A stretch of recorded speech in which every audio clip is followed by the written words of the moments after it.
नमस्कार 11 स्पेशल में आपका स्वागत है। मैं हूं अभिषेक सिन्हा आपके साथ।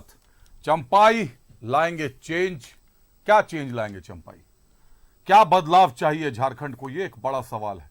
एक चेंज तो साफ नजर आ रहा है कि 2 बार से विधायक थे रामदास सोरेन साहब। रामदास सोरेन सीनियर लीडर हैं जेएमएम के। कल वो 12वें मंत्री के तौर पर शपथ लेंगे। ये एक पहला चेंज है। एक नया चेहरा कल मंत्रिमंडल में शामिल होगा। दूसरे जो जिस बड़े चेंज के कयास लगाए जा रहे हैं कि कोल्हान में कमल खिलेगा।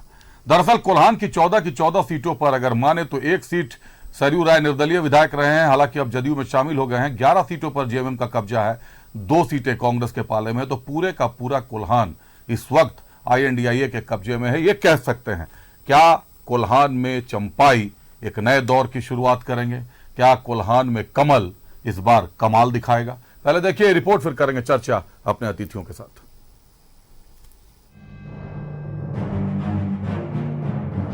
शुक्रवार को बीजेपी में शामिल होंगे चंपाई सोरेन। हजारों समर्थकों के साथ बीजेपी में होंगे शामिल। शिवराज सिंह चौहान, हिमंता बिस्वा शर्मा रहेंगे मौजूद।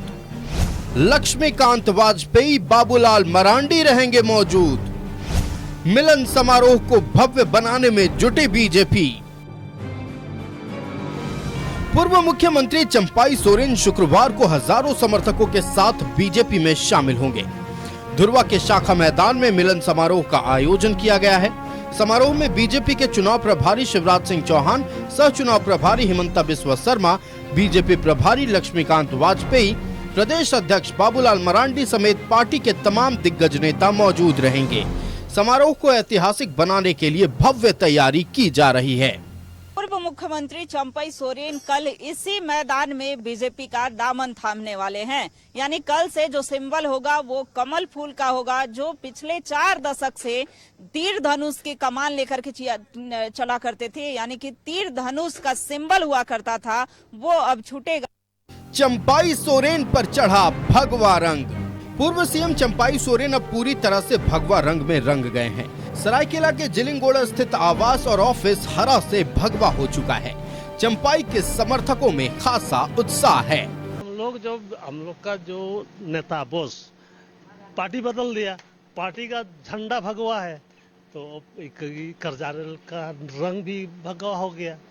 और ये सब दिवाली में जितना घर दिख रहा हरा हरा, ये सब भी भगवा हो जाएगा। दिवाली में पुताई होता है ना, उस समय भगवा हो जाएगा। बोदस नहीं करेगा हैं दादा के लिए, चंपाई दादा के लिए हैं। चंपाई दादा जितना रहेगा वो जो पार्टी में चल जाए, हम लोग के मोल्ड का जी जान दे देगा। हम लोग शुरू से बूढ़ा हो गया दादा का 40 साल। क्या दुखी हुआ जेएमएम से वो तो दादा जानेंगे, फिर हम लोग को बताएंगे। लेकिन दादा जिधर जाएंगे हम लोग दादा के साथ पूरा कोल्हान है। पूर्व मुख्यमंत्री चंपाई सोरेन को बीजेपी तुरुप का पत्ता मान रही है। बीजेपी को भरोसा है कि कोल्हान में चंपाई सोरेन कमल खिलाएंगे। पार्टी के राज्यसभा सांसद दीपक प्रकाश ने कहा कि जेएमएम में अंतर्कलह चरम पर है, उनकी नाव डूबने वाली है। वहीं राज्यसभा सांसद आदित्य साहू को भी भरोसा है कि चंपाई सोरेन से पार्टी को लाभ मिलेगा।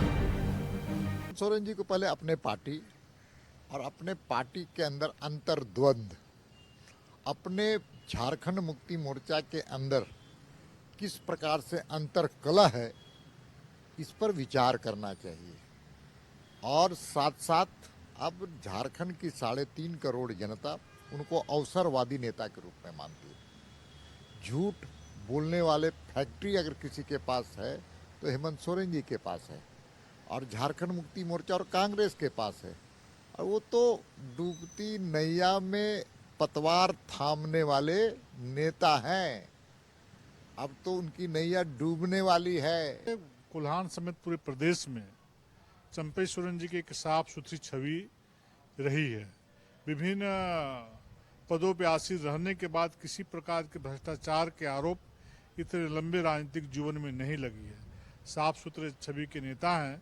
स्वाभाविक वैसे नेता, वैसे कार्यकर्ता का परिवार में विलय होना, परिवार में शामिल होना तो स्वाभाविक है कि पार्टी को और झारखंड को और कोल्हान को फायदा मिलेगा। उधर मंत्री मिथिलेश ठाकुर ने कहा है कि चंपाई सोरेन के बीजेपी में जाने से पार्टी को कोई फर्क नहीं पड़ेगा। चंपाई दा अपनी सीट बचा ले, यही बहुत है।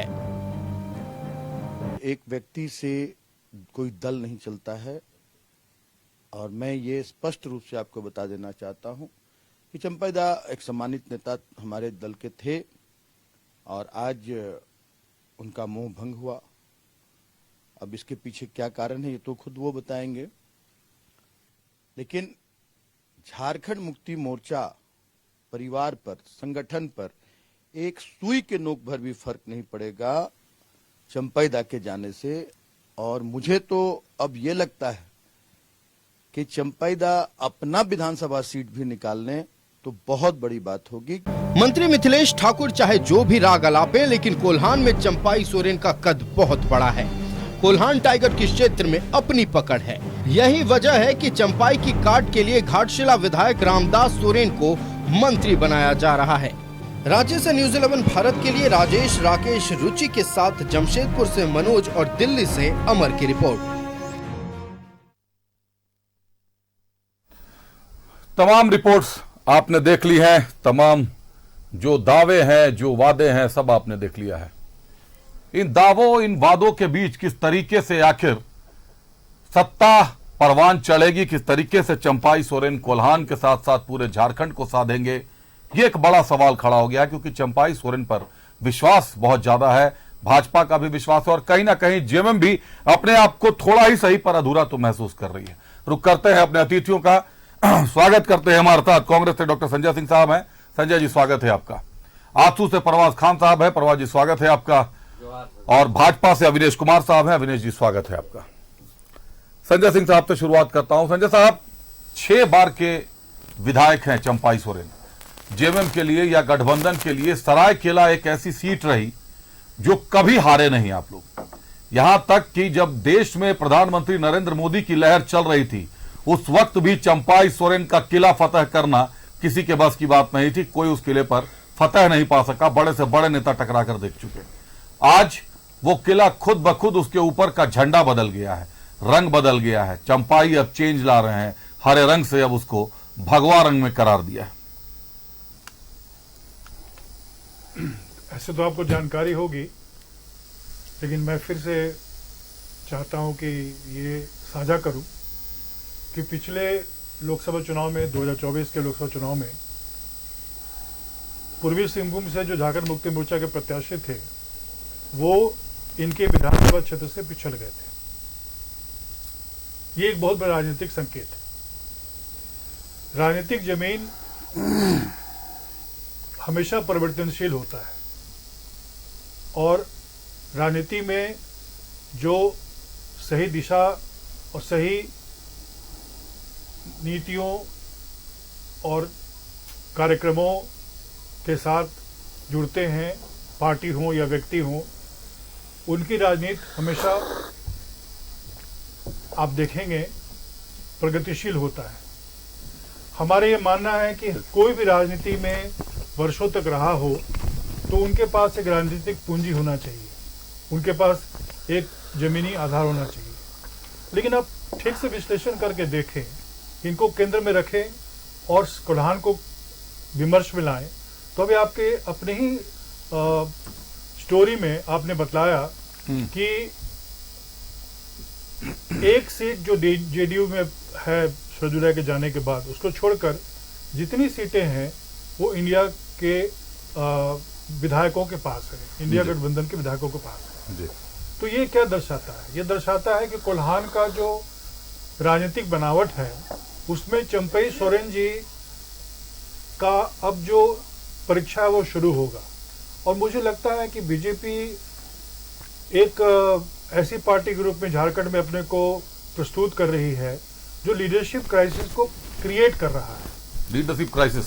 हाँ, क्योंकि नेतृत्व का संकट किसी पार्टी में तब क्रिएट होता है जब आप बहुत सारे चेहरों को लोगों के बीच में रख देते हैं।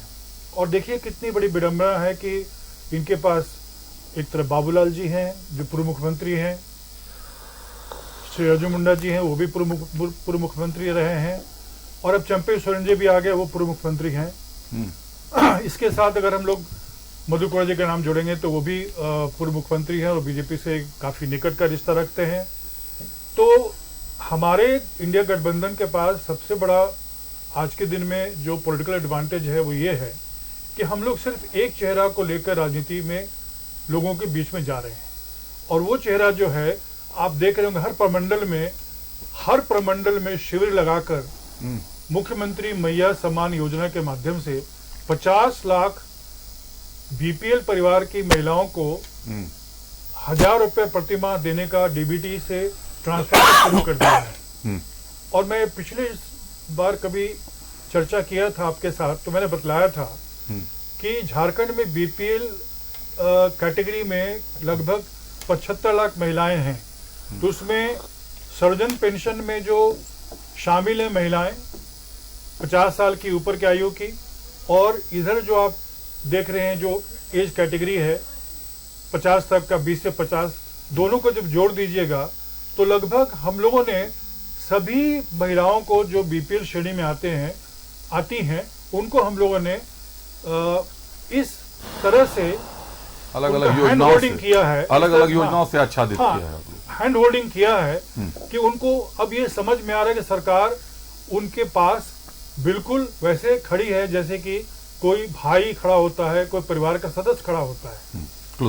और ये बहुत बड़ी बात है, क्योंकि आप देखेंगे ये प्रयोग कई राज्यों में हुआ है और महिलाओं के बीच में चाहे नीतीश कुमार हो, चाहे शिवराज सिंह चौहान हो, सब लोगों ने ये देखा कि उनके पास जब कोई पहुंचता है तो उनके जो अपने जो भावनात्मक एक लगाव होता है और जो एक संदर्भ में वो जो एक उसके बाद एक रिश्ता बनाती हैं मतदाता के रूप में, वो बहुत प्रगाढ़ होता है। इसलिए मुझे ये मानना है कि चंपाईदा का जो फैक्टर है वो विमर्श के लिए, चर्चा के लिए चलते रहेगा, लेकिन विधानसभा चुनाव आते आते बीजेपी को समझ में आएगा कि ये राजनीतिक रूप से उनको लाभ नहीं देने वाला है। विधानसभा चुनाव नजदीक आते आते राजनीतिक रूप से लाभ नहीं होगा। हम स्वागत करते हैं, हमारे साथ जेएमएम के अरुण वर्मा साहब भी जुड़ गए हैं। अरुण जी स्वागत है आपका। एक बार अविनेश कुमार साहब का रुख कर लेता हूं। अविनेश जी, चंपाई सोरेन 6 बार से सरायकेला विधायक, पराजित कर पाना संभव नहीं रहा। अब चंपाई सोरेन ने भगवा रंग ले लिया है, भगवा रंग में रंग गए हैं चंपाई सोरेन। कल ऑफिशियली ज्वाइन भी कर लेंगे भाजपा, कल आधिकारिक तौर पर भाजपा के हो जाएंगे। हालांकि उनका घर सरायकेला के आसपास के झंडे सब कुछ अब भगवा रंग का हो चुका है। जिन सीटों की मैं बात कर रहा हूं, अगर पूरे जेएमएम की बात करें, माफ कीजिएगा, पूरे झारखंड की बात करें, सीटों का जो उतार चढ़ाव रहा है आप लोगों का, जो मैं देख पा रहा हूं, और कोल्हान में खास तौर पर जो सीटों का उतार चढ़ाव रहा है उसको जो मैं देख पा रहा हूं, आपको क्या महसूस होता है कि चंपाई सोरेन के भाजपा में आने के बाद ये पकड़ जो कहीं ना कहीं ढीली हो चुकी है कोल्हान पर, हर बार कोल्हान में आप लोगों ने पिछले 3 बार से अगर बात करें 2005, 2009, 2014 की, 1 या 2 सीटों का डिफरेंस रहता था। 2019 में एक भी सीट नहीं खुली, खाता तक नहीं खुला भाजपा का। क्या चंपाई सोरेन कोल्हान साधने में मददगार हो जाएंगे? देखिए, चंपाई सोरेन को कहीं ना कहीं झारखंड की जनता एक बहुत बड़े जनाधार वाला नेता मानती है। भारतीय जनता पार्टी भी जनता के साथ ये दृष्टिकोण लेकर चल रही है कि चंपाई सोरेन एक जनाधार वाले नेता हैं, और इनका जो छोटा सा एक कालावधि मिला मुख्यमंत्री का, वो छोटे से कालखंड में इन्होंने बहुत अच्छा परफॉर्मेंस किया। भारतीय जनता पार्टी की जो परफॉर्मेंस की राजनीति चल रही है उसको फॉलो करते हुए कुछ अच्छे प्रयोग इन्होंने धरातल पर उतारने का प्रयास किया। एक नई कार्य संस्कृति की रचना इन्होंने गढ़ने का प्रयास ही किया था। तब तक जेल से छूटकर बेल से आए और इनको जिस तरीके से एक तरीके से अपमानित करके हटाया गया, वो तो उस दिन जो दृश्य चल रहा था टीवी पर देखने से लग रहा था कि अपमान की घूंट पी रहा है एक आंदोलनकारी। तो झारखंड मुक्ति मोर्चा ने एक जनाधार वाले नेता को, एक आंदोलनकारी को, एक माटी के लाल को जिस तरीके से अपमानित किया, तो कहीं ना कहीं आत्मावलोकन करने के लिए ये मजबूर हुए। और मुझे लगता है कि विगत 8-10 दिनों से जो चिंतन मंथन करने के बाद इनको लगा होगा कि किस पार्टी के पास एक अच्छा नीति है, विकास का रोड मैप है, कुछ अच्छे सिद्धांत हैं, दर्शन है, जिससे लोक कल्याण भी हो जाए, लोक मंगल का कुछ भाव भी झलके। तब जाकर भारतीय जनता पार्टी की ओर इन्होंने अपनी दिशा तय की है। और इसमें कहीं दो मत नहीं है कि भारतीय जनता पार्टी इनके जनाधार को कहीं ना कहीं तौला है पार्टी ने, और एक मजबूत नेता के रूप में हम इनको मानते हैं। और इस आयु के जिस पड़ाव पर यह है, अगर झारखंड के हित में और यहाँ की जनता के हित में इन्होंने पाला बदला है और हमारे नीति सिद्धांत के साथ चलकर अब झारखंड को एक नई दिशा और दृष्टि देने का ये प्रयास करने के लिए उत्सुक हुए हैं, तो स्वागत है। और जनता भी चाह रही है कि अब यहाँ कुशासन से मुक्ति मिले, और उसकी पहल चंपई सोरेन जी ने कर दिया है। जनता चाहती है कुशासन से मुक्ति होना। रुक करता हूं सीधे जेएमएम का। अरुण वर्मा साहब हमारे साथ है। अरुण वर्मा साहब, कुशासन करार रहे हैं भाजपा के लोग, और ये जो आंकड़े दिख रहे हैं, चंपाई सोरेन जेएमएम का कि वो स्तंभ रहे जिन्होंने 2000 से लेकर जब से झारखंड का गठन हुआ 6 बार चुनाव लड़े। जब देश में प्रधानमंत्री नरेंद्र मोदी की लहर थी, उस वक्त भी चंपाई सोरेन का जो किला रहा, जो साम्राज्य रहा, उनका जो विधानसभा क्षेत्र रहा, वोट थोड़े बहुत कम ज्यादा होते रहे लेकिन उसको कोई ध्वस्त नहीं कर सका। तो चंपाई सोरेन वो मजबूत स्तंभ रहे कोल्हान में, अपने विधानसभा क्षेत्र में। आज एक और निर्णय लिया है जेएमएम ने, गठबंधन ने। रामदास सोरेन साहब को मंत्री पद का ऑफर है। कोल्हान से ही आते हैं, घाटशिला से विधायक हैं रामदास सोरेन साहब, 2 बार के वो भी विधायक रहे हैं। क्या लगता है कि चंपाई सोरेन के जाने से जो डैमेज कंट्रोल हुआ है वो रामदास सोरेन साहब भर पाएंगे? देखिए, सबसे पहले तो आपके चैनल के मार्फत से हम रामदास सोरेन जी को मंत्री बनने वाले उसके लिए भी अभी बधाई दे देते हैं। देखिए, एक आंदोलनकारी वो भी रहे हैं, आंदोलनकारी रहे हैं, आंदोलन से गुजरे हैं और जिला संगठन को बहुत दिनों से देखते आ रहे हैं। तो लोगों को दुख सुख पीड़ा संवेदना को जो देखेंगे, जो समझेंगे, वही लोग मंत्री बन के लोगों की समस्या का समाधान कर पाएंगे। तो जमीन से जुड़े हुए व्यक्ति को मंत्री बनाया जा रहा है। माननीय मुख्यमंत्री जी का भी आभार हम व्यक्त करते हैं। अभी जैसे बोल रहे थे हमारे बीजेपी के साथी, देखिए पहले तो हम सोचते थे, सुनते भी थे कि लोग रंग बदलते हैं धीरे धीरे, पर बीजेपी के लोग का रंग बदलने का रफ्तार देख के तो गिरगिट भी शर्मा जाए। कल तक बताइए बोलते थे भ्रष्टाचारी है चंपई सोरेन को भ्रष्टाचारी भाजपा ने नहीं कहा। इनके परफॉर्मेंस की राजनीति को हमने प्रशंसा किया है। गिरगिट के समान रंग को जेएमएम ने बदला है। पूरा घोषणा पत्र उठाकर देख लीजिए। अविनेश कुमार जी, उनको अपनी बात पूरी कर लीजिए, आप अपनी बारी में खंडन कर दीजिएगा, कोई समस्या नहीं। कहते थे भ्रष्टाचारी सीएम है, पार्ट 2 हेमंत सोरेन, भ्रष्टाचार पार्ट 2 भूल गए। उसके बाद हेमंत सोरेन जी के बारे में तो बहुत कुछ बोलते थे। चंपई सोरेन जी को क्या बोलते थे कि आधार विहीन नेता है, इनका पास कोई वोट नहीं है, कोई आधार नहीं है। अभी लोकसभा चुनाव में अपने विधानसभा से जो 25,000 वोट से पिछड़ गए, इन्हीं के प्रवक्ता आप ही के चैनल में बैठ के बोल रहे थे कि 25,000 वोट से खुद के विधानसभा में पिछड़ गए, लीड नहीं दिलवाने पाए। ऐसे व्यक्ति को एक पल मुख्यमंत्री रहने का अधिकार नहीं है। अब वो महान आत्मा हो गए क्योंकि बीजेपी में चले गए। अब देखिए, तो ये इन लोगों की भाषा और सोच है। अब हम लोग तो बहुत सम्मान करते हैं चंपई सोरेन जी का, अभी भी आदरणीय हम लोगों के हैं, पर इन्हीं के एक नेता बीजेपी कहते हैं चंपई सोरेन जी का स्वागत कैसे करते हैं। तो देखिए, बोलते हैं कौआ आ गया। बताइए, सूरज मंडल बीजेपी के इतने सीनियर नेता चंपई सोरेन जी को कहते हैं कि कौआ आ गया। बोलते हैं कि घोड़ा नहीं गधा है। टाटा इस कंपनी के बाहर स्कूटर लेके जाता था चंपई सोरेन, और सिपाही को देखता था तो स्कूटर छोड़कर भाग जाता था। इस तरह का अपमानजनक शब्दों की से उन्हें नवाजा जा रहा है। इन्हीं के पार्टी के नेता बीजेपी के लोग इस तरह से उन्हें सम्मानित कर रहे हैं। हम लोगों के दिल में अभी भी उनके प्रति बहुत सम्मान है, बहुत आदर है। अब देखिए, हम लोग अपने काम के बल में, अपने कार्यों के बल में हमेशा बोलते आए हैं कि मैया समान योजना हो, चाहे बहुत सारी योजनाएं हो, उन योजनाओं को लेके जाएंगे। अभी पर देख लीजिए, इन लोगों कार्य को देखिए। आज हमारे प्रवक्ता माननीय सुप्रियो भट्टाचार्य जी भी प्रेस कॉन्फ्रेंस करके बोले कि आप देख लीजिए, असम के सीएम बोले देश के इतिहास में पहला ऐसा मामला है कि कोई मुख्यमंत्री को प्रभारी बनाया गया। अब प्रभारी बनाया गया तो ठीक है, अच्छी बात है, बना दिए। तो प्रभारी बनाया गया तो अपनी राज्य की चिंता को छोड़ दिए, वो अपनी राज्य को भगवान भर से छोड़ के बाढ़ असम आया हुआ है, पर वो झारखंड में बार बार झारखंड में आ रहे हैं, हर एक 2 दिन में झारखंड में आ जा रहे हैं। तो झारखंड में हर एक 2 दिन में आ जाने स्वागत है। हम लोग तो आपका, देखिए कोई भी आए आपका स्वागत है, पर वहां से चिट्ठी वहां के डीजीपी साहब ने लिखा यहाँ के डीजीपी को कि माननीय मुख्यमंत्री हम लोगों के हेमंत बिस्व शर्मा जी हैं, उन्हें बार बार कार्यक्रम में वहां जाना पड़ेगा, इसलिए उनको सुरक्षा व्यवस्था मुहैया कराइए।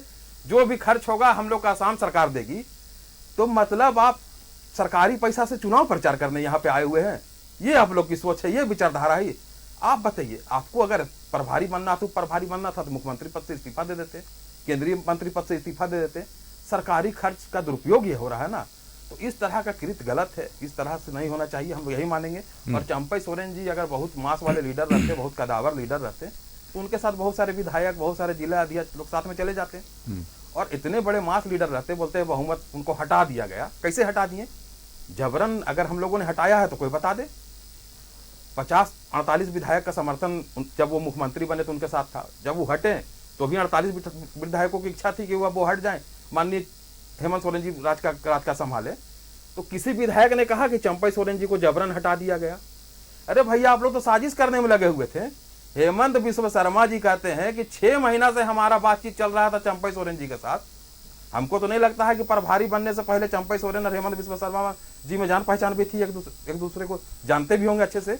अब आप बताइए, चंपई सोरेन से 6 महीना, खुद संजय सेठ जी के घर में गए हुए थे हेमंत बिस्व शर्मा जी, बाहर निकले प्रेस कॉन्फ्रेंस में बोल रहे थे कि 6 महीना से बात चल रही थी। क्या बात चल रही थी? बात चल रही थी इन लोगों को देख लीजिए, क्या बात चलेगी। वो एक दूसरे को न जान रहे न पहचान रहे। और बात क्या चल रही होगी? यही चल रही होगी कि शिवसेना वाले मॉडल को यहाँ इख्तियार कीजिए आप लोग मिलके। यही ना चाह रहे थे कि चंपई सोरेन जी को भी सिंधे बना दिया जाए और यहाँ पर झारखंड मुक्ति मोर्चा को तोड़ दिया जाए। शिवसेना मॉडल पे यहाँ पे काम कर रहे थे आप लोग महाराष्ट्र मध्य प्रदेश के मॉडल में काम कर रहे थे कि ज्योतिराज सिंधिया की तरह यहाँ भी झारखंड में तोड़फोड़ कर दें, कांग्रेस को तोड़ दें। तो ये ऑपरेशन लोटस आप लोग चलाने का प्रयास करते हैं। बोले अपने नेता का मान सम्मान नहीं दीजिएगा। बोलते रहे कि नेता प्रतिपक्ष अमर बावरी जी दूसरे दल से ले आए, बीजेपी के प्रदेश अध्यक्ष दूसरे दल से ले आए।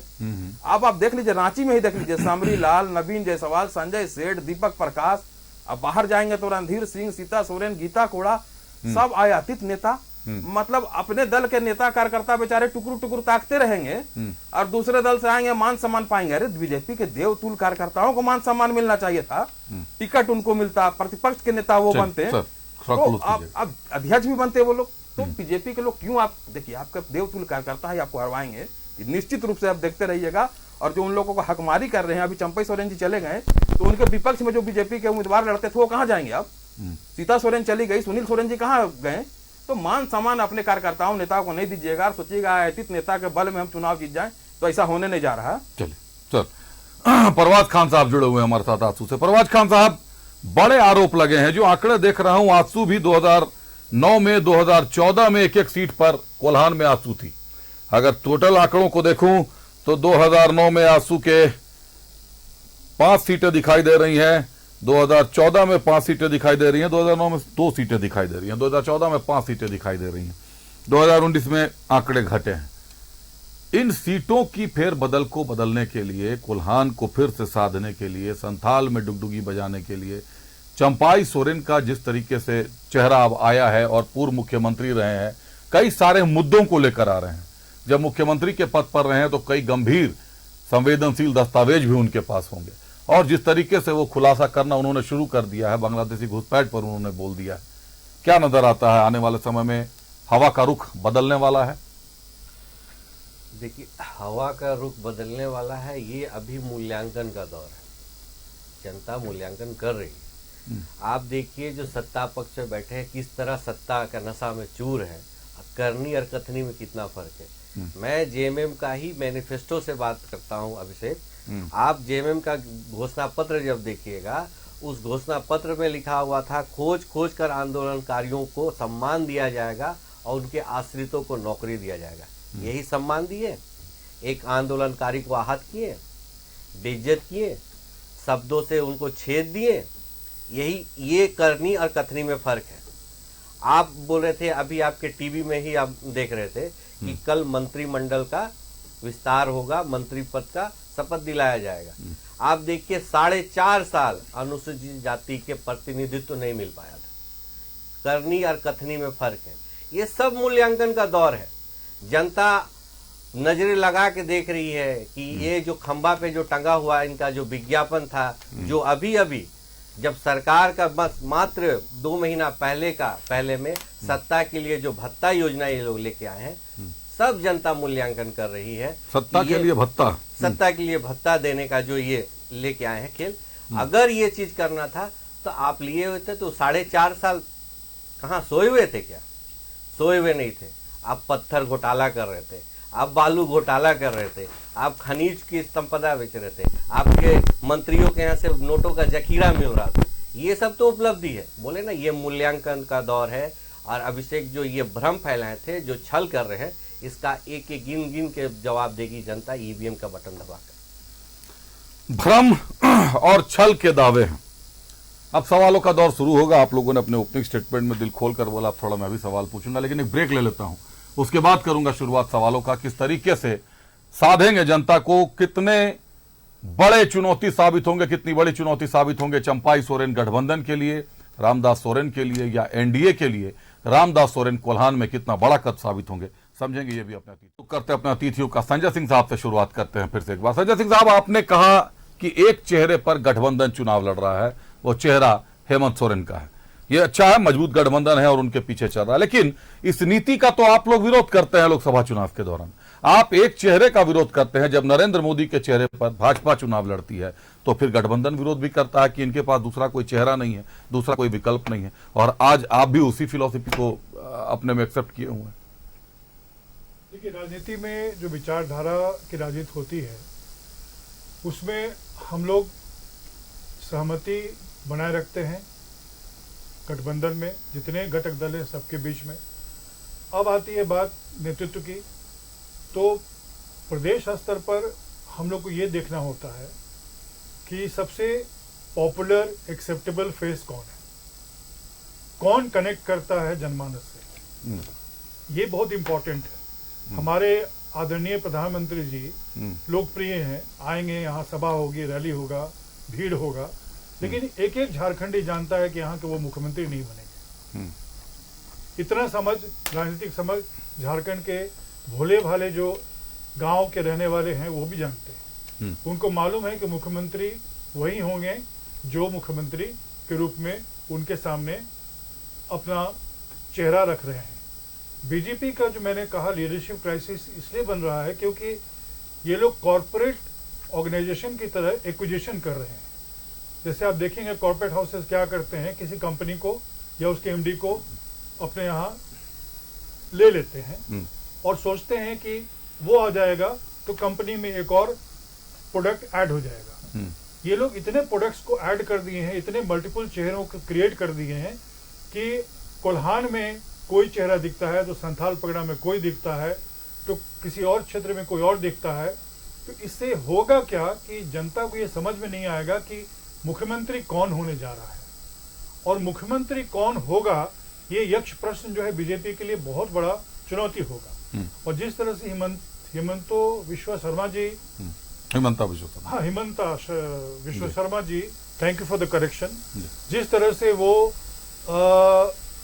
पूरे नैरेटिव को कंट्रोल कर रहे हैं मीडिया के माध्यम से, प्रचार के माध्यम से, उससे लगता है कि वो केंद्र में आ गया राजनीति के। लेकिन वो भी जानते होंगे, उनके हृदय में भी ये बात होगी कि झारखंड का एक भी मतदाता उनको राजनीति में कहीं नहीं देख रहा है, सिवाय कि वो साधने की कोशिश कर रहे हैं यहाँ की राजनीति को। तो चेहरा कौन होगा बीजेपी का? चेहरा कौन होगा बीजेपी का? That is the pertinent question. ये एक फंडामेंटल सवाल यही है। गठबंधन निभ जाए तो ठीक है सर। वैसे कांग्रेस के पास कौन सा चेहरा है?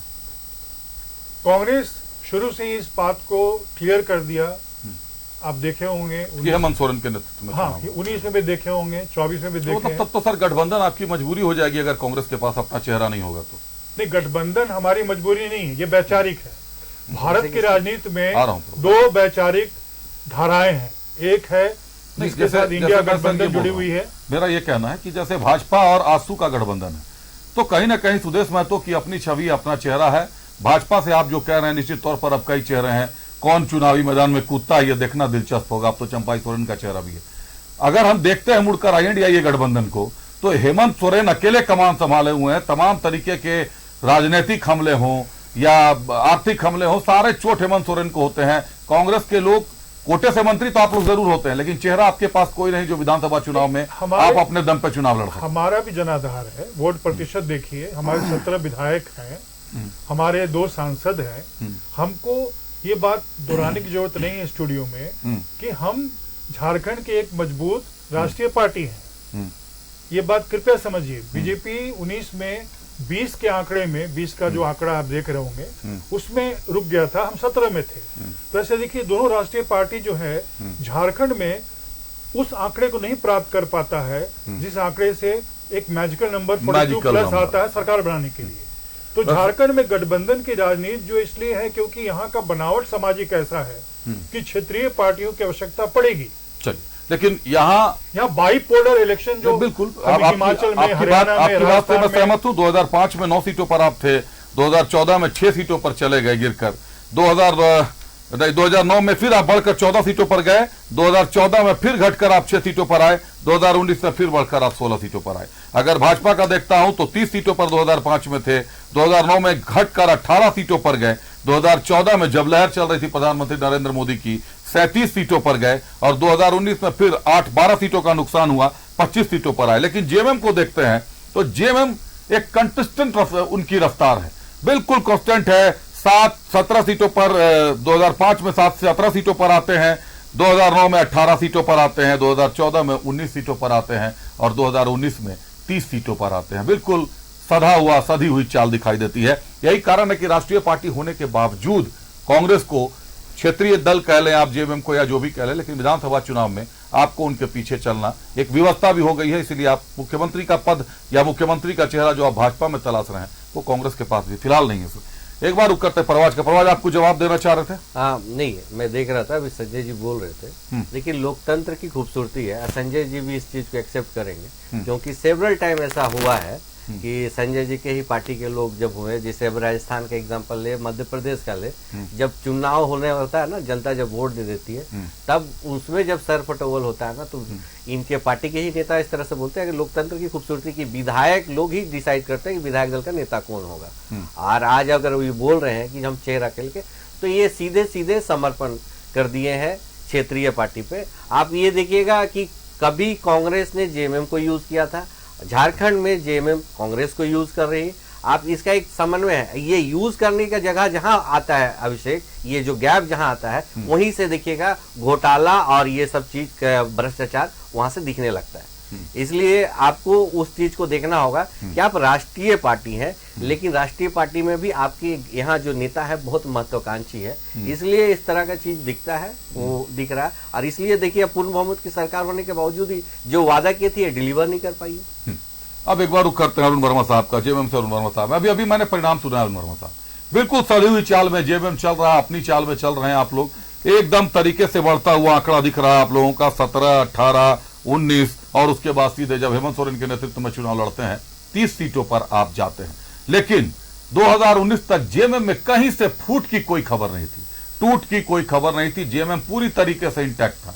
लेकिन अभी अगर हालात देखें, कई बड़े चेहरे नाराज चल रहे हैं, और वो बड़े चेहरे वो हैं जो एक समय में जेएमएम की पौधे को, जिन्होंने जेएमएम के पौधे को सींच कर वृक्ष बनाया था। ये कितना नुकसानदेह साबित होने वाला है, बड़े चेहरों का इस तरीके से नाराज होना।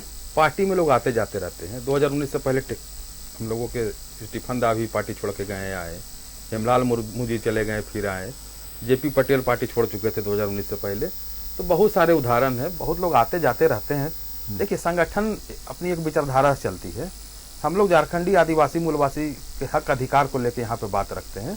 देखिए, हम लोगों ने कभी भी ऐसा कोई काम करने का प्रयास नहीं किया कि जिससे यहाँ के लोगों की भावनाओं को हम लोग आहत कर दें। हम लोगों ने प्रयास किया कि यहाँ की जो भी समस्या है उन्हें का समाधान करें, लोगों के सुख दुख का सहभागी हम लोग बन पाएं। अब हम लोग चंपई सोरेन जी तो देख लीजिए, आज विचारधारा बदले तो एक परसों दिन यहाँ पे ट्वीट दिखाए उनका, ये देख लीजिए चंपई सोरेन जी का ट्वीट है।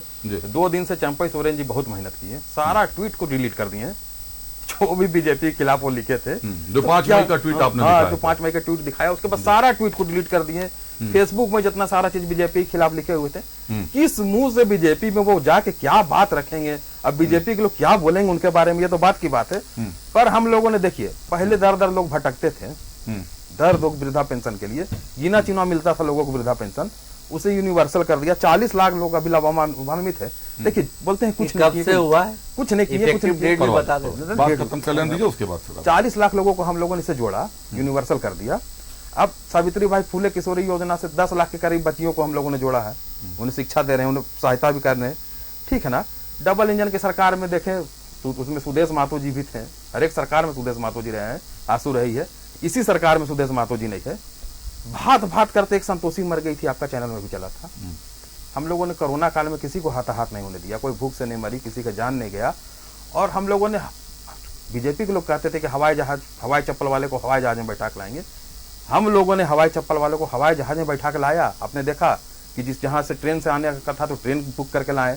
दूसरे प्रदेश जहां अपने बॉर्डर में सिक्योरिटी टाइट कर दिए, अपने ही लोगों को अंदर लेने नहीं दे रहे थे, पर हम लोगों ने अपने झारखंड के मजदूर, गरीब जो भी लोग थे सभी को हम लोगों ने लाया। जैसा व्यवस्था लगा, जहां जहाज से लाना था जहाज से लाए, जहां ट्रेन से लाना था ट्रेन से लाए, जहां बस से लाना था बस से लाए।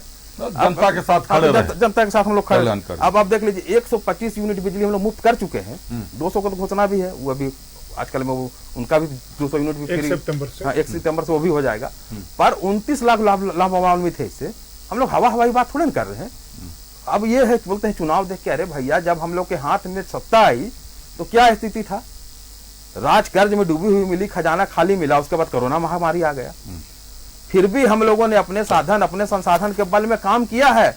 अब बीजेपी के लोगों को बार बार हम बोलते हैं कि खुद तो एक बार सांसद विधायक बनेंगे, मरते दम तक लेंगे, पेंशन सब्सिडी सारा कुछ लेंगे। और सरकारी कर्मचारियों को पेंशन को बंद कर दिया। रेलवे में जो बुजुर्गों को मिलती थी सब जो सुविधा वो बंद कर दिए। तो हर एक तरह का सुविधा सुख पब्लिक को किसी तरह का नहीं देंगे, अपने सुविधा लेंगे, सुख लेंगे। तो हम लोग जनता का हित में, जनता के बीच में जाके काम करते हैं। और काम करते तो इसलिए कोई भी रहे, चंपई सोरेन जी रहे, अभी तो एक बार भी नहीं बोले, अभी हम पहले भी बोले कि इनके बीजेपी के नेता ने कहा कि कौआ आ गया पार्टी में चंपई सोरेन जी के बारे में। किसी ने उनका निंदा नहीं किया कि सूरज मंडल जी ने, बीजेपी के नेता ने गलत, अरे मर्यादा विहीन बात कर रहे हैं। चलिए, ये अविनाश सम्मान आप लोग दिखा रहे हैं हमारे चंपई सोरेन के प्रति। अविनाश कुमार साहब से जवाब भी मांग लेते हैं। अविनाश कुमार साहब, एक तो सूरज मंडल साहब जेएमएम से बीजेपी में आए हैं, और बीजेपी में आने के बाद आप लोग संगठन की बात करते हैं, अनुशासन की बात करते हैं। जेएमएम का जिस तरीके का आरोप लग रहा है कि गंभीर शब्दों का इस्तेमाल कर दिया है उन्होंने, इसके बाद पार्टी क्या एक्शन लेगी ये बता दीजिएगा। आंकड़े आपके भी देख रहा हूं, अविनाश साहब 2005 में 30, 2009 में 18, 12 सीटों का नुकसान हुआ। 2014 में जब मोदी साहब की लहर थी तो भी बढ़कर 37 तक गए। आप लोग मैजिकल आंकड़े को छू नहीं पाए, और 2019 में एक बार फिर 12 सीटें घटी, 25 सीटों पर आप आ गए। 12 सीटों का 2 बार नुकसान हुआ। लेकिन जब भी आप बढ़े, आपने जेएमएम को डैमेज नहीं किया, आपसे जेएमएम डैमेज नहीं हुआ, आपसे कहीं ना कहीं कांग्रेस डैमेज हुई है और कहीं ना कहीं दूसरे दल डैमेज हुए हैं। जेएमएम अपनी रफ्तार से चढ़ता जा रहा है, जबकि आपके विपक्ष में सीधे सीधे झामुमो ही दिखाई दे रहा है। देखिए, भारतीय जनता पार्टी लोकतंत्र में सत्ता में आने का प्रयास हर दल करता है। देश में जितने भी दल हैं, भारतीय जनता पार्टी भी अपना प्रयास करती है। भारतीय जनता पार्टी प्रयास के क्रम में जो भी लोग आना चाहते हैं, पार्टी के नीति सिद्धांत को स्वीकार करते हैं, वो आते भी हैं। लेकिन पार्टी उस पर भी कुछ लोकतंत्र में जो राजनीतिक मर्यादा है उसका पालन करते हुए लोगों को लेती है और आगे अपना विचारधारा को बढ़ाती भी है। क्योंकि वैचारिक आधार पर काम करने वाला कोई एक दल है इस देश में तो वो भारतीय जनता पार्टी ही है, जहां एक सिद्धांत चलता है कि यह है कार्यकर्ता आधारित संगठन है। बाकी लोगों के यहाँ क्या स्थिति है वो किसी छुपा हुआ नहीं है। एक पार्टी देश के युवराज को स्थापित करने में लगी हुई है, दूसरी पार्टी यहाँ जो चांदी के चम्मच लेकर आए हैं शिबू सोरेन जी के घर में, उनको स्थापित करने में लगे हुए हैं। दूसरा कोई भी नहीं है कि जनता के लिए क्या कर रहा है, कोई लोक कल्याण लोक मंगल का कोई भाव है कि नहीं है। उस परिवार का लोक मंगल कैसे होगा, पूरा ऊर्जा उसी में लगा रहता है। इस राज्य में हेमंत सोरेन की सरकार को जिस तरीके से कांग्रेस राजद के सहयोग से चलाया गया, पूरा कालखंड उठाकर देख लिया जाए, नौजवानों का हाल, किसानों का हाल, महिलाओं की तो दुर्गति हो गई। 7,000 से अधिक महिलाओं के साथ दुष्कर्म की घटनाएं, किसी एक पर कोई कार्रवाई नहीं। इससे लचर व्यवस्था किस राज्य में हो सकता है? पूरा लॉ एंड ऑर्डर ध्वस्त है। यहाँ दुष्कर्म की काट दिया जाता है। दुष्कर्म तो समझ में आता है, कार्रवाई नहीं हुई ये किसने बताया? ये आंकड़े कहां से आ रहे हैं? अखबारों में आ रहे हैं। दूसरी बात, भारतीय जनता पार्टी इस बात को मानती है कि आज झारखंड का जो अस्तित्व है, जब इसकी अस्मिता से खेला जा रहा था नरसिंह राव सरकार में, प्रमाण है, उठाकर देख लीजिए, तो इसकी अस्मिता को बचाने और अटल बिहारी वाजपेयी के संकल्पों के कारण इस राज्य का निर्माण हुआ। किसी जेएमएम की कृपा से तो हुआ नहीं, एक सोरेन परिवार के कृपा से तो इस राज्य का निर्माण नहीं हुआ है। और जिस व्यक्ति ने उस समय झारखंड को अलग करने के लिए आंदोलन किया, माटी का लाल वह जो था, आज वो हमारे दल में आ रहा है तो इनको पिरपिरी लग रही है। आज उन पर भी टीका टिप्पणी विभत्स तरीके से हो रहा है। तो आपके दल लेकिन के भी सूरज मंडल चंपई सोरेन जी, आपके दल के लोग कर रहे हैं, चंपई सोरेन जी जिस तरीके से उन्होंने झारखंड के लिए एक समय में अपना जवानी को दिया है, उनको लगा इस समय कि नहीं, अब यहां पर गुरु जी का भी कुछ नहीं होने वाला है, और मैं जो चाह रहा हूं वही धरातल पर कुछ होने वाला नहीं है। रास्ता वहीं बनेगा जहां लोक कल्याण और लोक मंगल का भाव लेकर कोई दल काम कर रहा है। तो विचारधारा के मामले में भी हमसे बाकी लोग बहुत पीछे हैं, कोई आइडियोलॉजी तो है नहीं। सर कुछ योजनाएं बता दीजिए 2014 से 19 तक में जो सफलतापूर्वक क्रियान्वयन किया आप लोगों ने, जनता का जिससे कल्याण हुआ हो। अभी अभी आपने जेएमएम को सुना, कई सारी योजनाएं बता रहे हैं पिछले 4.5 साल। जेएमएम की एक भी योजना इधर 6 महीने में जिस तरीके से बदहवासी में लोग घोषणा कर रहे हैं, जनता जान रही है, लगातार घोषणा पर घोषणा हो रहा है। लेकिन भारतीय जनता पार्टी ने जब इस राज्य का निर्माण किया, जो सड़कों का जाल अटल जी की सरकार में जाकर ग्रामीण रोड, जो प्रधानमंत्री ग्राम सड़क योजना है, मैं एक दिन आ रहा था बड़का गांव से लोकनाथ महतो जी के साथ, यहाँ के बड़े धरातल के नेता हैं, तो जंगल से हम लोग गुजरते हुए जब गए तो बड़ी अच्छी रोड थी। तो मैंने लोकनाथ जी से पूछा कि लोकनाथ जी ये सड़क बड़ी मजबूत है, ये किसने बनवाया? तो बोला कि अरे ये अटल जी की देन है, इतनी मजबूत सड़क मैंने पहाड़ रात में कटवाया, और उन्होंने पूरा भरपूर फंड दिया। बड़का गांव के लोगों को जो सब्जी कंधे पर लेकर बेचने जाना जाता था 35 किलोमीटर, आज ये होगा। ऐसी एक नहीं, पूरे झारखंड में जितनी भी बड़ी योजनाएं सड़कों की हुई है, भारतीय जनता पार्टी के शासन में हुआ है। सर जन कल्याण की और बात बता दीजिए। एम्प्लॉयमेंट की जहां तक बात है, आप अर्जुन मुंडा के शासन में देखिए, बाबूलाल जी के शासन में देखिए, उसमें जो एम्प्लॉयमेंट जनरेट हुआ, रघुवर जी के शासन में 1 लाख से ज्यादा लोगों को सरकारी नौकरी मिली है। तो ऐसा नहीं है, भारतीय जनता पार्टी जो कहती है वो करती है। हमारे पास विकास का एक मॉडल है यहाँ पर। झारखंड को इस बार आप लोग ज्ञान को लेकर चल रहे हैं, जो दिख रहा है कि ज्ञान, गरीब, युवा, अन्नदाता और किसान, तो ये तो कहीं ना कहीं कांग्रेस की कॉपी हो गई सर, बस श्रमिक छूट गए। नहीं, कांग्रेस की कॉपी कांग्रेस ने भी 5 लिए थे अपने घोषणा पत्र में लोकसभा चुनाव में। दूर हमारे पास ऑलरेडी पंडित दीनदयाल उपाध्याय जी का एकात्म मानववाद है। हम तो अंत्योदय का वहीं से उठाते हैं कि अंतिम व्यक्ति का उदय कैसे हो। हमारे पास लेने के लिए पर्याप्त है वहां से कि हमको कौन सा आइडियोलॉजी उठाना है, कौन सा विकास का ब्लूप्रिंट लाना है जमीन पर। हम एक रोडमैप लेकर शुरू से चले हैं, इसीलिए जनता, झारखंड की जनता भी, आप जब देखिएगा हमारे साथ रही। अब रही बात कि कुछ जनजातीय क्षेत्रों में हम पिछड़े हैं, तो उसका हिसाब इस बार चंपई सोरेन जी तरीके से करेंगे, भारतीय जनता पार्टी के साथ कंधे से कंधे मिलाकर। चूंकि जिस तरीके का कुशासन यहाँ है, अब यहाँ की जनता मुक्ति चाह रही है, इसमें कहीं कोई संदेह नहीं है। अरुण वर्मा साहब बात पूरी करें। विचारधारा आइडियोलॉजी की बात कर रहे हैं, तो जरा हमको थोड़ा सा 2 शब्द में बोलेंगे, ज्यादा नहीं बोलेंगे। किस विचारधारा की बात करते हैं भैया? जिसे बीजेपी के लोग पहले कहते थे कि इन्होंने आतंकवादी, मतलब आतंकवादी है, अलगवादी है, उस सत्ता के लोभ के सिवाय लोगों के पास कुछ नहीं है, उस महबूबा मुफ्ती से गठबंधन करके सरकार बना लेते हैं आप लोग। किस विचारधारा की बात करते हैं? अभी इनके बीजेपी के प्रदेश अध्यक्ष पूर्व में थे जो सम्राट चौधरी जी, कहे कि पगड़ी जब तक नहीं उतारेंगे, जब तक नीतीश कुमार को कुर्सी से नहीं उतारेंगे। कहाँ पगड़ी उतारे? कोई विचारधारा नहीं है, कोई सोच नहीं है, कुछ नहीं है। बोले हेमंत बिस्वा शर्मा, नारायण राणे, छगन भुजबल, हसन मुशर्रफ, अजीत पवार, जिसको जिसको जिसको जिसको ऊपर आरोप लगाते हैं, सबको बीजेपी सत्ता, बोले सिर्फ सत्ता का भूख है। प्रज्वल रमन्ना जिसे लोग से गठबंधन कर लेते हैं, उनकी पार्टी से कर लेते हैं। क्या बात करते हैं विचारधारा की? अभी देखिए, जातिवाद भी यही लोग करते हैं। अभी इनका प्रदेश अध्यक्ष बिहार के कुछ दिन पहले लव की यात्रा निकाले हुए थे। अरे भैया, जातिवाद आप लोग फैलाते हैं। मोहन यादव बिहार में आए थे यादव महासभा करने के लिए, ये सब क्या है? जातिवाद आप लोग करते हैं। क्षेत्रवाद में अभी आप मणिपुर में देख लीजिए क्या किए, बोलते हैं कि बटोगे तो कटोगे। अरे भैया, बटोगे तो कटोगे। पहले तो हिंदू और मुसलमान के नाम में आप लोगों ने बांटा, उसके बाद अभी रुक जाइए, बोल लीजिएगा, रुक जाइए सर। बटोगे तो कटोगे, हिंदू मुस्लिम में लड़ाई, आपस में बंटवारा करवा के लड़वा दिए। और हिंदू को हिंदू से मणिपुर में देख लीजिए, वहां आदिवासी और गैर आदिवासियों में मारकाट करवा दिया, उधम मचवा दिया। एक शब्द मणिपुर के लिए आज तक इन लोगों के मुंह से नहीं निकला।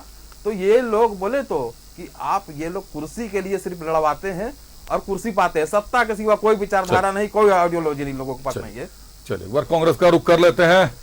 ममता बनर्जी साहब, अभी बात हो रही थी सत्ता के लालच की। ममता बनर्जी धमका रही हैं कि 5-5 राज्यों में आग लग जाएगी। ये क्या है? ये भी तो वही है। कहीं ना कहीं आप राज्य के मतलब गृह मंत्रालय को आप सीधे सीधे चुनौती दे रहे हैं कि कैसे आखिर करेंगे। खैर, उस पर आएंगे। एक बार सजा सिंह साहब, आपका रुख करता हूं। झारखंड का इतिहास बताता है कि सत्ताधारी दल कभी रिपीट नहीं किया है। चाहे आप कितना भी बेहतर काम कर लें, एंटी इनकम्बेंसी झारखंड में बहुत तेजी से फैलती। क्या लगता है इस बार के कुछ प्रयोग जो आप लोग ठीक चुनाव के पहले जो शॉट्स लगा रहे हैं, चाहे अबू आवास को लेकर बोलें या मैया कल्याण योजना को लेकर बोलें, ये शॉट्स काम करेंगे इस बार? असरदार शॉट्स होंगे आपके? ये बहुत ही इम्पोर्टेंट प्रश्न इसलिए है क्योंकि हिस्टोरिकली झारखंड में सत्ता का हमेशा रोटेशन होता है और एंटी इनकम्बेंसी की बात जब हम लोग करते हैं तो डेफिनेटली उसका विश्लेषण होना चाहिए। लेकिन एंटी इनकम्बेंसी का मतलब क्या होता है? मतलब होता है कि इनकम्बेंट गवर्नमेंट, जो वर्तमान गवर्नमेंट है, आप उससे, उसके इकबाल से आपका भरोसा उठ गया है। भरोसा क्या होता है कि आपके साथ हम अगर हैं तो आप हमारे लिए हैं। अब अबू आवास योजना में हम 2 किस्त रिलीज कर दिए। ये लाभुक ओरिएंटेड योजना है, तो इसमें न तो कोई ठेकेदार है न तो कोई अभियंता है। लाभुक के डीबीटी अकाउंट में पैसा जा रहा है। अभियंताओं का, बीडीओ का काम इतना ही है कि मेजरमेंट करवाएं और उसके बाद अगला किस्त का जो भुगतान है वो करें। अभी हमने जो बताया आपको, मुख्यमंत्री मैया सम्मान योजना, सर्वजन पेंशन योजना, ये करीब 75 लाख हमारी जो बीपीएल महिलाएं हैं उनको आच्छादित करता है। ये तो बताया सर आपने। इसलिए इम्पोर्टेंट है क्योंकि ग्रामीण क्षेत्र में मनरेगा के अलावा ग्रामीण महिलाओं के पास रोजगार का कोई अवसर नहीं होता है और शहरी क्षेत्र में आती हैं तो उनको दिहाड़ी मजदूर बनना पड़ता है। तो ये 1000 रुपये बहुत मायने रखता है। मैं संजय साहब, मेरा ये कहना है कि एंटी इनकम्बेंसी की जो बात है, एंटी इनकम्बेंसी कैसे खत्म होता है? मैं वही बता रहा हूँ कि पैसे बांटना छोड़कर जो पैसा जनता का है, जनता के लिए है, जनता से आता है। आप अबू आवास के थ्रू बांट दें या भाजपा की सरकार और कोई योजना लाके बांटे, आप मैया कल्याण के नाम से बांटे, पैसे जनता के हैं और जनता को आपको पाई पाई का हिसाब देना है। आप दिखाएंगे कि आप यहाँ खर्च कर रहे हैं। मैं ये पूछ रहा हूं कि आज पूरे राज्य में आंदोलन का स्वर तेज होता जा रहा है जैसे जैसे चुनाव नजदीक आता जा रहा है।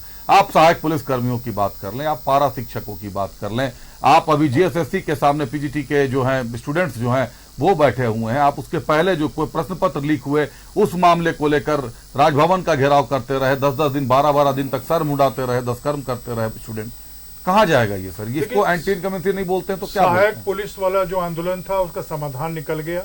बहुत संतुष्ट हो गए हैं वो, क्योंकि सरकार ने उनका मानदेय बढ़ा दिया, अवधि का विस्तार भी कर दिया जो उनका संविदा का अवधि था। अब आते हैं हम लोग जो और भी विषय आप उठाए हैं आंदोलन को लेकर, तो आंदोलन बेसिकली किसी भी राज्य के स्वस्थ होने का प्रमाण है। अगर कोई राज्य आंदोलन नहीं कर रहा है इसका मतलब वो राजनीतिक रूप से शिथिल हो गया है और ये आंदोलन विपक्ष को ज्यादा मजबूती से करना चाहिए। परवाज, क्या कारण रहे कि सत्ता में रहते हुए आज आप लोग खामियां निकाल रहे हैं? एनडीए आज खामियां निकाल रही है कि 4.5 साल में नौकरी नहीं मिली, 4.5 साल में ये वादे पूरे नहीं हुए, बेरोजगारी एक बड़ा मुद्दा रहा, लेकिन 4.5 साल तक आप लोग भाप लेते रहे। जब चुनाव आया तब आप लोग जूस पीना शुरू कर दिया आप लोगों ने।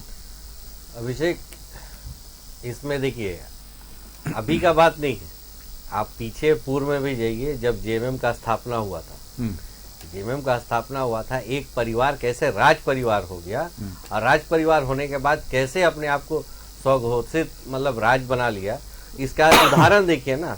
आप स्वर्गीय विनोद बिहारी महतो जी को आप ठगे, उसके बाद 1983 में, 1987 में शहीद निर्मल महतो जी का हत्या हो जाता है, वो भी एक तरह से बोला जाए ठगा गया। उसके बाद आप देखिए 1991 में कृष्णा मार्डी का वो ठगा गया।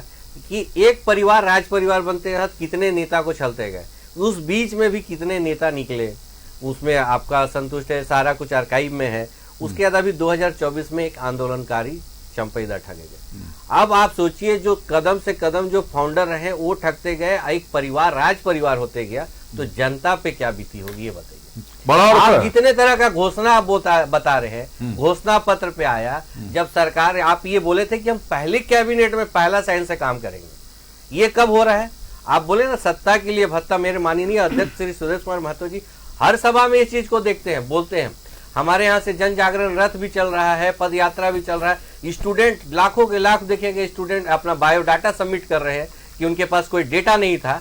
हमारे अध्यक्ष माननीय सुरेश कुमार महतो जी बोले हैं कि हम सारा डाटा मुहैया करा देंगे सरकार को, आप नौकरी तो दे दे, 5 लाख नौकरियों का वादा था, कुछ नहीं कर पाए। बोले ना ये छल करने वाली सरकार है, किसी तरह भ्रम फैला देना। और ये देखिएगा चुनाव से पूर्व इस तरह का अगर सत्ता के लिए भत्ता योजना लेके आ रहे हैं तो ये भ्रम है। और जनता इसका अच्छा तरह से मूल्यांकन कर लिए।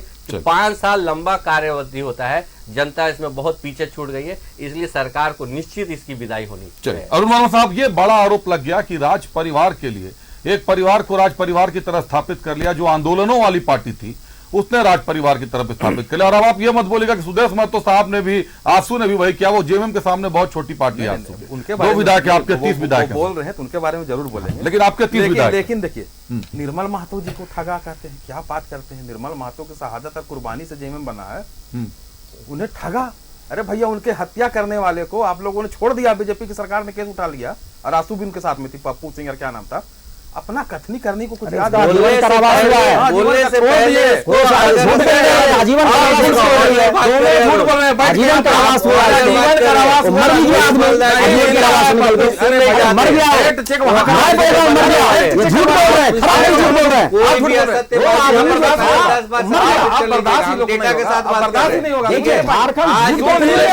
महतो जी के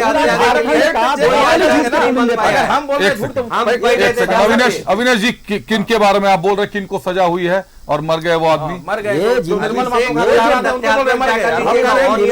की बोल रहे हैं कि जिस व्यक्ति ने हत्या की वो जिंदा है और भाजपा, अरे भाई भाजपा की सरकार ने उनका सजा को माफ कर। मुझे जहां तक मालूम है जिस व्यक्ति ने हत्या किया था उसे आजीवन कारावास में मर गया। रघुवर दास की सरकार ने छोड़ दिया, मर गया, आपकी जिंदा। कौन, क्या नाम था उनका? पप्पू सिंह एक का नाम था।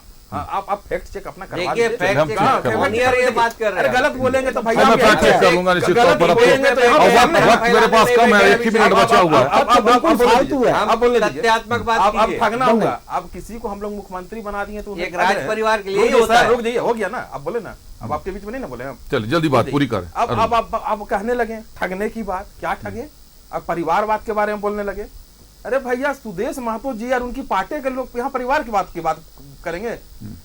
बड़े मौसा चंद्र प्रकाश चौधरी जी गिरिडीह से सांसद, उनकी वाइफ मौसी जी रामगढ़ से विधायक, छोटे मौसा जी बड़का गांव से प्रत्याशी, सुदेश महतो के ससुर जी तमाड़ से प्रत्याशी, और खुद सुदेश महतो जान रहे हैं दामाद जी। अब आप बात करते हैं परिवारवाद की, किस मुंह से बात करते हैं? और अभी अविनेश जी कह रहे थे चांदी के चम्मच। रुक जाइए सर, रुक जाइए सर, चांदी के चम्मच, वक्त पूरा हो गया है आज का। निश्चित तौर पर देखिए, बड़ा मुद्दा ये एक हो गया।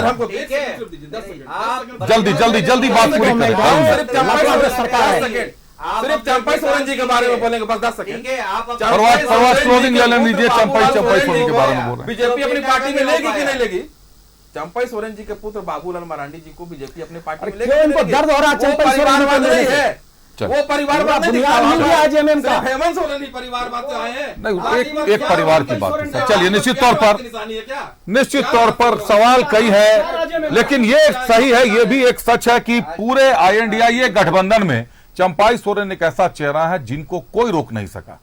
चाहे नरेंद्र मोदी की लहर हो, लेकिन चंपाई सोरेन साहब की सीट बाकायदा उनके लिए समझ लीजिए फिक्स होकर रह गई है कि सरायकेला की सीट जीतेंगे तो चंपाई सोरेन ही जीतेंगे, दावा है उनका। और ये सरायकेला की जनता भी कहती है कि हमको नहीं पता शिकायत क्या है उनको, लेकिन जिधर चंपाई सोरेन साहब हैं उधर हम लोग हैं। उनका जाना कितना खलेगा जेएमएम को? गुरुजी स्वास्थ्य कारणों के कारण अभी राजनीति से दूर रह रहे हैं, धनुष छोड़कर कल कमल थामेंगे। राजनीति में क्या भूचाल आएगा? रामदास सोरेन कल मंत्री पद एक तरफ लेंगे, वहीं दूसरी तरफ चंपाई सोरेन कमल को थामेंगे। मुख्यमंत्री का पद, पूर्व मुख्यमंत्री रह चुके हैं, वहां से निकलकर अभी सहकारिता मंत्री रहे, उच्च शिक्षा एवं तकनीकी मंत्री रहे, अब वहां से निकलकर वो कमल की तरफ जा रहे हैं। क्या पेच आएगा, क्या पड़ाव बदलेंगे, ये देखना दिलचस्प होगा पूरे झारखंड के लहजे से। बहुत धन्यवाद हमारे अतिथियों का, हम धन्यवाद करते हैं। बीजेपी से हमारे साथ अविनेश कुमार साहब थे, अविनेश जी बहुत धन्यवाद आपका। आसू से परवाज खान साहब थे, परवाज जी बहुत धन्यवाद आपका। जेएमएम से अरुण वर्मा साहब हमारे साथ थे, अरुण जी बहुत धन्यवाद आपका। और कांग्रेस से संजय सिंह साहब हमारे साथ थे, संजय जी बहुत धन्यवाद आपका। खबरें चलती रहेंगी, बना रहिए न्यूज़ 11 भारत के साथ। मुझे दीजिए इजाजत, नमस्कार।